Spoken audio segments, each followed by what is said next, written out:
Thank you. मैं अपने news वाले भाइयों से कहना चाहता हूं कि इस बच्चे की बाइट को दिल्ली के मुख्यमंत्री अरविंद केजरीवाल जी तक जरूर पहुंचाएं और हम भी पहुंचाएंगे। एक छोटी बच्ची भी हमारे बीच में, ये भी अपनी बात रखना चाहती है। थोड़ा अंदर आ जाओ थोड़ा सा। मैं ये कहना चाहती हूँ कि मोदी जी हमारे पापा की नौकरी नहीं छीने।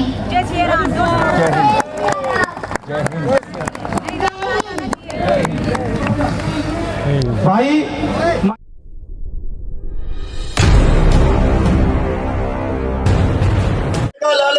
नमस्कार, मैं मनोज स्वराजी और आप देख रहे हैं मेरी संसद। इस समय हजारों की संख्या में होम गार्ड अब दिल्ली के जंतर मंतर पर धरना प्रदर्शन कर रहे हैं। मंच से आवाज लगाई जा रही है, धार लगाई जा रही है और ये होम गार्ड है, ये कह रहे हैं क्या कसूर है हमारा।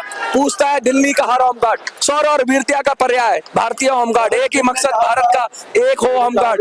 60 साल की नौकरी का लगातार ये मांग कर रहे हैं। जैसे अन्य विभागों में 60 साल की नौकरी होती है, वैसे इनके विभागों में भी होती है। मैं आपको कुछ लोगों से बात करने की कोशिश करूंगा।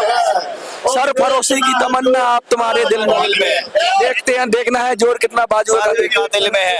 60 साल की नौकरी क्यों नहीं है आपको, जब समान काम समान वेतन की बात होती है।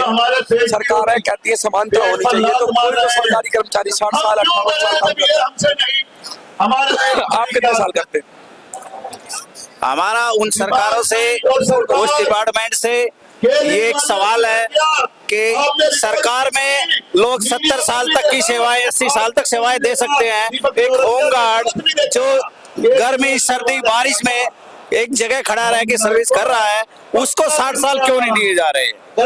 आज इस नौबत पे लाके खड़ा कर दिया कि उनके बच्चे, उनके परिवार भीख मांगने के कगार पे आ चुके हैं। 40, 45, 55 साल की उम्र में वे लोग कहाँ जाएंगे?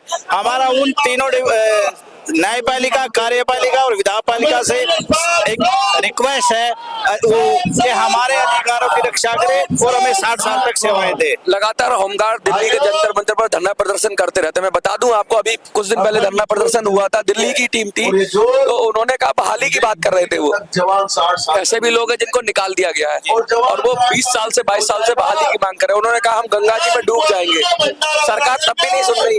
आप तो शायद अभी ड्यूटी में होंगे, कहीं आपके साथ ऐसा हो गया फिर? हमारे साथ भी सर हो चुका है। जब से सरकार ने ये खेल खेला है, 6 महीने 1 साल, जब से हमारे 8-9 साथी अपनी जान गंवा चुके हैं। इस अफसोस में इस हार्ट अटैक हो चुका है उनका कि हमारे बच्चों का, हमारी रोजी रोटी का क्या होगा। तो हम भी यही कहना चाह रहे हैं कि जब तक हमारे अंदर एक भी खून की बूंद है, हम लड़ेंगे और अपने अधिकारों को लेकर रहेंगे। होमगार्ड को निगला जा रहा है, सिविल डिफेंस की बात हो रही है, नई नई चीजें खोल दी जाती है। एक ही आदमी को मजबूत कर लो, 4 जगह से भर्ती होती है, 4 तरीके बना दिए हैं, किसी को भी निकाल दो। क्या अधिकारियों की मनमानी चल रही है? अधिकारी जो चाहे वो ही कर रहे हैं? जी, ये अधिकारी और न्यायपालिका, कार्यपालिका सबकी मनमानी चली हुई है। वो अपने अधिकारों को सुरक्षित रखते हैं। एक ऐसा डिपार्टमेंट जो अफसर जहाँ पे 60 साल तक सर्विस करेगा और एक होमगार्ड जवान जो है वो 40-45 साल में नालायक हो जाएगा, किसी काम का नहीं रहेगा। इसलिए ये जो भेदभाव हो रहा है, इसको खत्म किया जाना चाहिए। अच्छा, कहते हैं कि जब आजादी से पहले होमगार्ड को अर्ध सैनिकों का दर्जा प्राप्त था, मतलब उनको सैनिक के समकक्ष वेतन वगैरह दिया जाता था और फौज की लड़ाई में भी कई बार होमगार्ड लड़े हैं, तो सैनिक की तरह कहा जाता था। अब होमगार्ड को ऐसा बना दिया कि भाई वॉलंटरी सर्विस है, अपने आप सेवा कर रहे हो आप, तो इस जो कानून है उसमें भी बदलाव की बात करेंगे क्या? जी बिल्कुल करेंगे। जब सरकार को, डिपार्टमेंट को एक चीज की आवश्यकता बार-बार भर्तियां कर रही है, तो एक ऐसा नियम, एक प्रावधान बनाना चाहिए। जो लोग भर्ती किए जा रहे हैं उनको निरंतर 60 साल तक रोजगार देना। देखिए, मैं अपने कैमरामैन से कहूंगा कि जरा पैन करके दिखाएं कि किस तरीके से हजारों की संख्या में जंतर मंतर पर होमगार्ड खड़े हुए हैं और मंच से धार लगाई जा रही है कि हम इस बार अपना संघर्ष जो है उसको पूरा जारी रखेंगे। और ये जो हजारों की संख्या में होमगार्ड यहाँ खड़े हुए हैं या बैठे हुए हैं, ये कह रहे हैं कि भाई हमारे साथ डिस्क्रिमिनेशन क्यों?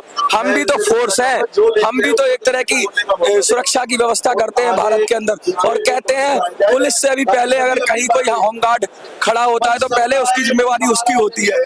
होमगार्ड पुलिस के साथ मिलकर काम करते हैं, सोशल सर्विस में भी काम करते हैं। हर जगह सरकार जहां उनका उपयोग करना चाहती है करती है, लेकिन जब उनको अधिकार देने की बारी आती है तो हमारे संविधान की बात करें उसको भी पूरी तरह से लागू नहीं किया जाता। कानून ऐसे बनाए गए हैं कि होमगार्डों को ऐसा लगता है कि होमगार्ड कहीं, कुछ लोगों ने तो ये कह दिया कि गंगा जी में हम जल समाधि ले लेंगे, ये माहौल है।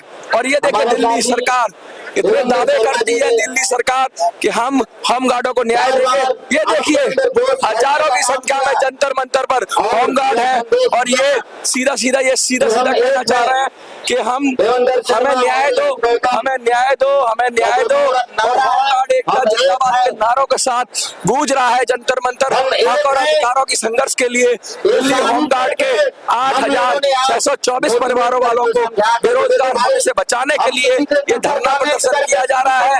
नई भर्ती करने से पहले कम से कम जो 60 वर्ष तक की आयु है वहां तक उनको जो तिरंगे लहरा रहे हैं, होमगार्ड खड़े हो गए हैं। 8,000 परिवारों के जिंदगी का सवाल है, जीवन मरण का सवाल है। नई भर्ती कर रहे हैं, उसमें भी कुछ चलेगा, कुछ व्यवस्थाएं चलेंगी, लेकिन ये होमगार्ड है जो अपने हक की लड़ाई लड़ रहे हैं, कह रहे हैं कि आपको क्यों नहीं परमानेंट नौकरी जब सबको है। आपको क्या लगता है होमगार्ड को अधिकार मिलना चाहिए, हक मिलना चाहिए? मिलना चाहिए तो वीडियो को ज्यादा से ज्यादा शेयर करिए। जंतर मंतर से मिनी संसद के लिए मैं मनोज स्वराजी, जय हिंद, जय भारत।